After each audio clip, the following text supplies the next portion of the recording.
تعالیٰ نے اتنی نعمتیں عطا کی ہیں کہ اگر وہ ان کا احساس کر لے تو کبھی بھی ناشکری اس کے انداز سے، رویے سے اور اس کی طرز زندگی سے ظاہر نہ ہو، بلکہ اس کا سانس سانس جو ہے وہ اللہ کا شکر کرے، اللہ کی تقدیس کے گیت گائے۔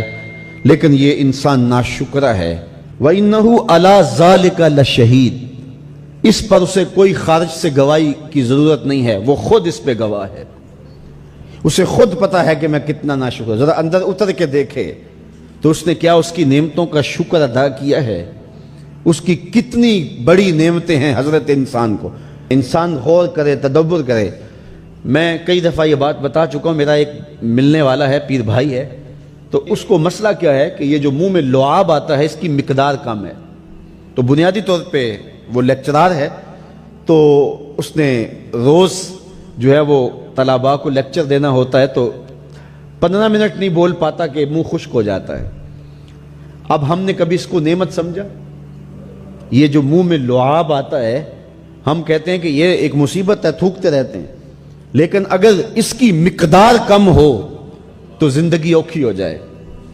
یہ نظام انہضام پہ بھی اثر انداز ہوتا ہے، اور پھر اس کی بینائی بھی کمزور ہو گئی، ایک آنکھ کی بینائی تو بالکل ختم ہو گئی۔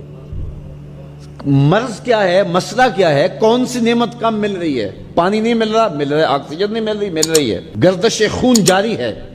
کمی کیا ہوئی؟ کبھی سوچا بھی نہیں ہم نے۔ لعاب کی مقدار ضرورت سے کم ہے تو زندگی مشکل ہو گئی۔ انسان یہ لعاب جس کی اہمیت تیری نظر میں کوئی نہیں، یہ کم ہو تو پھر زندگی عذاب بن جائے۔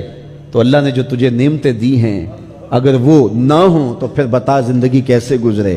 تو انسان کو اتنی نعمتیں دی ہیں اللہ نے، اتنا کچھ عطا کیا ہے۔ اوناسس نامی دنیا کا امیر ترین شخص تھا، اس کی آنکھوں کے پپوٹے کام کرنا چھوڑ گئے۔ یہ آٹومیٹک سسٹم رب نے لگایا ہوا ہے، ادھر سے تنکا اڑا، ادھر آنکھ بند ہو گئی۔ اب ڈاکٹر سلوشن ٹیپ لگا کے اس کی آنکھ کھولتا تھا، اور جب سوتا تھا تو ٹیپ لگا کے بند کر دیتا تھا۔ کسی نے اس سے پوچھا کہ زندگی کی سب سے بڑی آرزو؟ کہا کاش اپنی آنکھیں اپنی مرضی سے کھول سکوں۔ کہا اس کے لیے کوئی قیمت پیسے دینے پڑے تو کتنے دے گا؟ کہا ساری دولت لگا دوں گا۔ کبھی ہمیں یہ احساس ہوا؟ بہت سارے لوگوں کو آج پتا چلا ہوگا یہ بھی ایک سسٹم ہے، ایسا ہے، رب نے قدرتی لگایا ہوا ہے، اس پر کوئی بل نہیں کبھی آیا۔ آپ 3 مہینے بل نہ دے تو واپڈا والے میٹر کاٹ دیتے ہیں کہ نہیں؟ بجلی کاٹ دیتے ہیں، سوئی گیس والے کنیکشن کاٹ دیتے ہیں، لیکن ساری زندگی رب کو سجدہ نہ کرو۔ اس نے کبھی سورج کو نہیں کہا کہ اس نافرمان کے گھر تیری روشنی نہیں جانی چاہیے۔ اس نے کبھی چاند کو نہیں کہا کہ تیری چاندنی اس کے آنگن میں نہیں جانی چاہیے۔ جس طرح با یزید کے گھر میں سورج کی کرنیں جاتی ہیں، اس نافرمان کے گھر میں بھی ایسے ہی جاتی ہیں۔ تو انسان کو اللہ نے بڑا کچھ دیا، لیکن یہ اس کے باوجود ناسپاس ہے، ناشکر گزار ہے۔ تو کہا اس کے لیے کوئی اس کو خارج سے دلیلیں نہیں چاہیے۔ انسان اگر اپنے پہ غور کرے تو انسان کے اندر ہی سب کچھ ہے۔ میں کہاں کھڑا ہوں مجھے پتا ہے، آپ کہاں کھڑے ہیں آپ کو پتا ہے۔ یہاں میں واز کر رہا ہوں، تلقین کر رہا ہوں، نصیحت کر رہا ہوں، آپ کی نظروں میں بہت اچھا ہوں گا۔ میں اچھا ہوں یا نہیں ہوں میں اچھی طرح جانتا ہوں۔ آپ میری نظروں میں بہت اچھے ہیں، آپ اچھے ہیں یا نہیں ہیں یہ آپ اپنے سے پوچھیں، آپ اچھی طرح جانتے ہیں۔ انسان اپنی حقیقت سے خود آگاہ ہے کہ وہ کس جگہ کھڑا ہے، وہ جانتا ہے۔ وَإِنَّهُ عَلَى ذَلِكَ لَشَهِيدٌ، اسے خارج سے کوئی دلیل نہیں چاہیے۔ آج وقت ہے اپنا ربط رب سے جوڑ لیں۔ اس کی رحمتوں کے دروازے کھلے ہوئے، اس کی کرم نوازیوں کا می برس رہا ہے۔ یہ موسم نور ہے نا، ایک نیکی کرو 70 نیکیوں کا ثواب ملتا ہے۔ کرم نوازیوں کی برکھا برستی ہے۔ وہ ایک فقیر تھا، وہ بازار میں کھڑا رو رہا تھا۔ کسی نے رک کے پوچھا، کہا بابا کیوں رو رہے ہو، کیا ہوا ہے تمہیں؟ کسی نے مارا ہے، تنگ کیا ہے، بھوک کی شدت ہے، کیا ماجرا ہے؟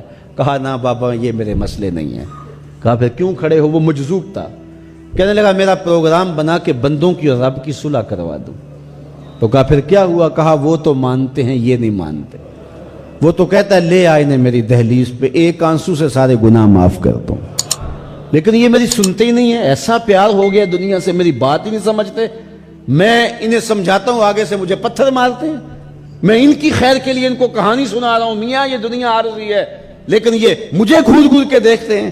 مجھے ان کی عقل پہ رونا آ رہا ہے، وہ کہتا ہے لے آ میری چوکھٹ پہ، ابھی معاف کر دوں گا، ایک آنسو سے سارے گناہ دھو ڈالوں گا، سمندر کی جھاگ کے برابر بھی گناہ ہیں تو مٹا ڈالوں گا۔ لیکن یہ سمجھتے نہیں ہیں۔ خیر وہ چلا گیا، اگلے دن گیا تو قبرستان کے قریب سے گزرا تو وہ فقیر وہاں کھڑا رو رہا تھا، تو وہ پھر رو گیا، کہا بابا عجیب کہانی ہے تیری، بازاروں میں بھی روتا ہے اور قبرستانوں میں بھی روتا ہے، آج کیا مسئلہ ہے؟ کہا آج بھی میرا کل والا ہی مسئلہ ہے۔ کہا آج کیا مسئلہ ہے؟ کہا آج میں ادھر آیا تھا کہ ان کی اور رب کی صلح کروا دوں، تو کہا آج پھر کیا بنا؟ کہا آج یہ مانتے ہیں وہ نہیں مانتا، تو قبل اس سے کہ وہ وقت آئے کہ پھر وہ نہ مانے، آج لے ان کی پناہ، آج مدد مانگ ان سے، کل قیامت کو نہ مانیں گے اگر مان گیا۔ تو یہ تھوڑا وقت ہے زندگی کا، اس زندگی کو غنیمت سمجھیں